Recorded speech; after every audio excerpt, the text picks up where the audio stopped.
नमस्कार। आज हम गीज़ा के महान पिरामिडों पर बात कर रहे हैं। सोचिए, 4,500 साल से ज्यादा हो गए मिस्र के रेगिस्तान में खड़े हैं ये। बिल्कुल। हमारे पास एक स्रोत है जिसका टाइटल ही सवाल खड़ा करता है, पिरामिड मानव प्रतिभा या एलियन कला। तो सवाल ये उठता है कि क्या ये वाकई प्राचीन मिस्रवासियों के इंजीनियरिंग का कमाल है या फिर कोई भारी हाथ था। हाँ, मतलब इनका साइज और वो जो सटीकता है ना, वो देखकर अक्सर लोग सोचते हैं कि भाई उस जमाने की तकनीक से ये कैसे मुमकिन हुआ। सही। और यहीं से वो एलियंस वाली थ्योरी निकल आती है। तो चलिए आज इसी स्रोत के सहारे थोड़ा और खुरे देखते हैं, पता लगाते हैं कि सबूत असल में क्या बोलता है। जरूर। तो सबसे पहले ये एलियन वाली बात शुरू कहाँ से हुई? मतलब क्या किसी पुरानी पत्थर पे लिखा मिला है या? नहीं नहीं, ऐसा कुछ नहीं है। स्रोत बताता है कि ये आइडिया असल में किसी प्राचीन शिलालेख से नहीं आया। अच्छा। हाँ, ये तो काफी बाद में, मतलब 20वीं सदी की किताबों से निकला।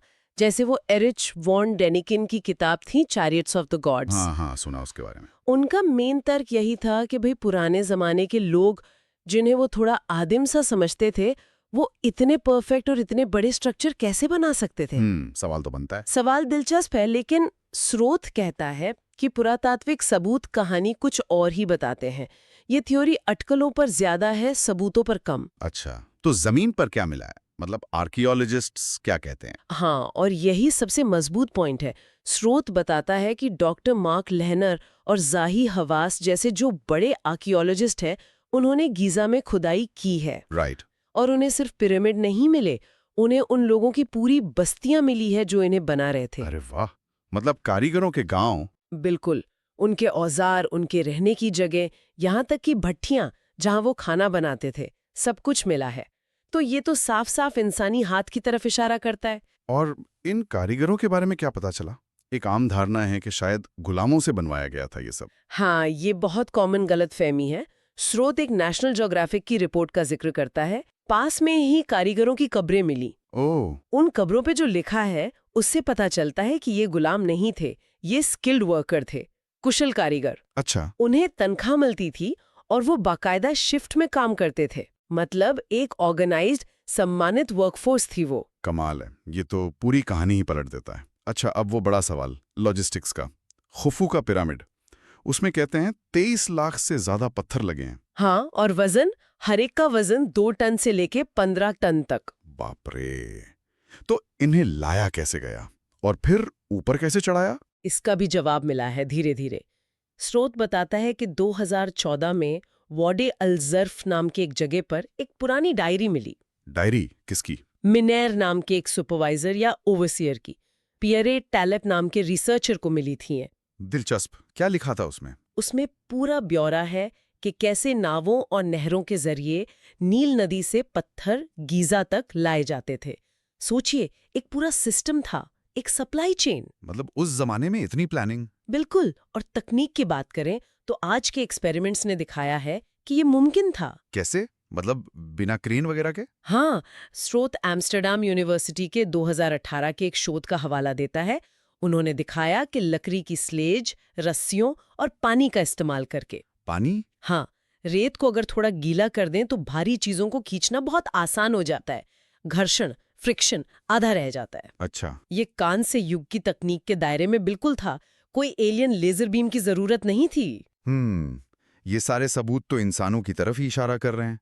फिर भी ये एलियन वाली थियरी इतनी पॉपुलर क्यों है टीवी पर, इंटरनेट पर? हाँ, स्रोत भी यही कहता है। पॉप कल्चर का इसमें बहुत बड़ा हाथ है। जैसे वो टीवी शो है एंशिएंट एलियंस, वो इसे बहुत सनसनीखेज बनाकर दिखाता है। सही कहा। और इंटरनेट पर भी अजीब दावे ज्यादा ध्यान खींचते हैं। शायद रहस्य हमें ज्यादा पसंद है। लेकिन स्रोत में एक मिस्र विशेषज्ञ सारा पारकाक की एक बात है जो थोड़ी गहरी है। हाँ, वो बहुत जरूरी बात कहती हैं। वो कहती हैं कि जब हम ये कहते हैं कि मिस्रवासी ये नहीं बना सकते थे, तो हम असल में उनकी पूरी विरासत, उनकी काबिलियत को नकार रहे होते हैं। स्रोत इशारा करता है कि ये सोच कहीं ना कहीं उस पुरानी औपनिवेशिक मानसिकता से जुड़ी है कि भाई गैर पश्चिमी सभ्यताएं खुद से कुछ महान कैसे कर सकती हैं। ये तो सोचने वाली बात है। मतलब ये सिर्फ इतिहास का सवाल नहीं बल्कि सम्मान का भी है। बिल्कुल, उन लोगों के हुनर और मेहनत का अपमान है ये। और वो जो दूसरी बातें उठती हैं, जैसे पिरामिड का चारों दिशाओं से एकदम सटीक अलाइनमेंट या सितारों से कनेक्शन, जैसे ओरियन बेल्ट के साथ, क्या वो एलियन हाथ की तरफ इशारा नहीं करता? देखिए, ये चीजें वाकई दिलचस्प है, पर स्रोत कहता है कि इन्हें समझाने के लिए एलियंस की जरूरत नहीं है। तो फिर कैसे? प्राचीन संस्कृतियां, मिस्रवासी भी उनमें शामिल थे, कमाल के खगोल शास्त्री थे। वो आसमान को बहुत ध्यान से देखते थे। अच्छा। स्टोनहेंज देख लीजिए, या माया सभ्यता के मंदिर, उनमें भी ऐसे ही कमाल के खगोलीय अलाइनमेंट्स मिलते हैं। सही बात है। और रही बात गणितीय सटीकता की, तो वो अद्भुत है, पर एकदम 100% परफेक्ट नहीं है। छोटी मोटी इंसानी गलतियां मिलती हैं।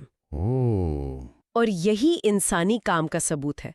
अगर एलियंस बनाते तो शायद एकदम परफेक्ट होता, है ना? हाँ, शायद। तो कुल मिलाकर इस स्रोत के हिसाब से सारे सबूत, वो लिखित रिकॉर्ड, कारीगरों की बस्तियां, औजार, रैंप के निशान, मिनेर की डायरी, सब चीख कर कह रहे हैं कि ये इंसानी कमाल है।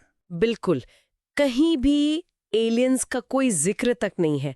पिरामिडों का असली चमत्कार ये नहीं कि उन्हें शायद एलियंस ने बनाया होगा, बल्कि असली चमत्कार ये है कि उन्हें यकीनन इंसानों ने बनाया था, अपनी उस वक्त की सीमित तकनीक और अपनी जबरदस्त इच्छा शक्ति और संगठन क्षमता से। तो अगली बार अगर कोई ये कहे कि अरे इंसान ऐसा कैसे बना सकते हैं, तो शायद हमें याद रखना चाहिए कि हमारे पूर्वजों ने ये कर दिखाया था और सबूत भी छोड़े हैं। सही कहा। ये उनकी काबिलियत पर शक करने के बजाय हमें उनकी उपलब्धियों पर गर्व करने की प्रेरणा देता है। बिल्कुल। और ये सोचने पर भी मजबूर करता है कि अगर वो उस जमाने में ये कर सकते थे, तो आज हम क्या कुछ नहीं कर सकते। बस शायद उस हौसले और संगठन की जरूरत है। बिल्कुल। सोचने वाली बात है ये।